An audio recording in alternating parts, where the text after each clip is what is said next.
मुंबईतील 79 नगरसेवकांचं पद धोक्यात। सत्ताधाऱ्यांसह विरोधकांचेही बडे चेहरे अडचणीत।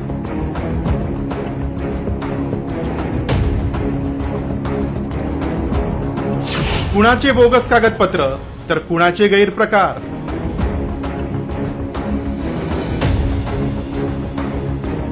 मुंबई महापालिकेत शिवसेनेची 25 वर्षांची सत्ता उलथून भाजपनं पहिल्यांदाच पालिकेच्या चाव्या आपल्या हातात घेतल्या।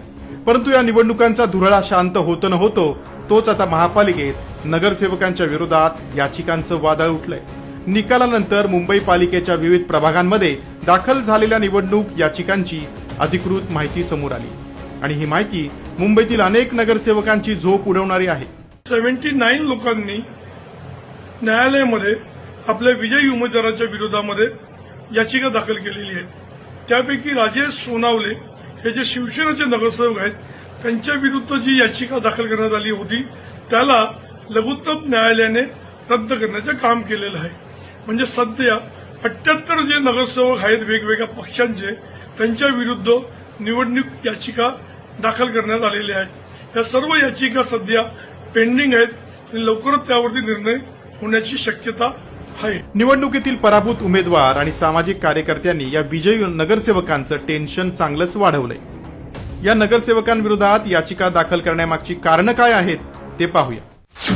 निवडणूक प्रक्रियेतील गैरप्रकार, मतमोजणीवरील गंभीर आक्षेप, फेर मतमोजणीची थेट मागणी, उमेदवारी अर्जांबाबत कायदेशीर वाद, निवडणूक नियमांचं उघडपणे उल्लंघन अशा विविध आरोपांमुळे निवडून आलेल्या नगरसेवकांच्या पदाला थेट ग्रहण लागलंय। विशेष म्हणजे सत्ताधारी आणि विरोधी पक्षांमधल्या बड्या चेहऱ्यांचा यात समावेश आहे। यामध्ये अनेक ज्येष्ठ नगरसेवकांचा समावेश आहे। मुंबईच्या इतिहासात इतक्या मोठ्या संख्येनं निवडणूक याचिका दाखल होण्याची ही पहिलीच वेळ असल्यानं राजकीय वर्तुळात आश्चर्य व्यक्त होतंय। आतापर्यंत केवळ एकाच याचिकेचा निकाल लागलाय, त्यामुळे उर्वरित याचिकांचा निकाल लवकरात लवकर लावण्याची मागणी होते। ऑलमोस्ट 1/3 महानगरपालिका हा फ्रॉड लोकांनी भरलेला आहे। कुठेतरी ह्याची म्हणजे सिरियसनेस गव्हर्नमेंटनी घेतली पाहिजे आणि लवकरात लवकर निकाल काढले पाहिजेत। ह्याच्यात जातीचे दाखले असतात, फ्रॉड जातीचे दाखले आहेत किंवा माहिती चुकीची पुरवली, ह्याच्यात यासारखे म्हणजे जनप्रतिनिधी जे निवडून आलेले आहेत अशा 86 लोकांवर केस आहे। ज्या प्रभागातून आरक्षित उमेदवारांनी निवडणूक लढली आहे तर त्या ठिकाणी आम्ही उमेदवारी देत असताना त्यांच्या कागदपत्रांची पूर्ण पडताळणी आम्ही करूनच त्यांना उमेदवारी दिली होती।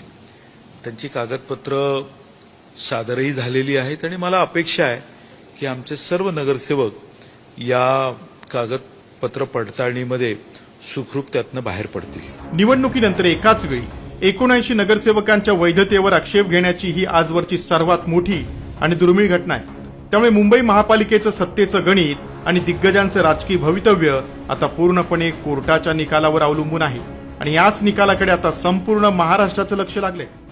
हर एक छोटी बड़ी खबरें सबसे पहले देखने के लिए हमें फॉलो करें। अगर आपको यह खबर अच्छी लगी है तो इसे लाइक कर शेयर जरूर करें।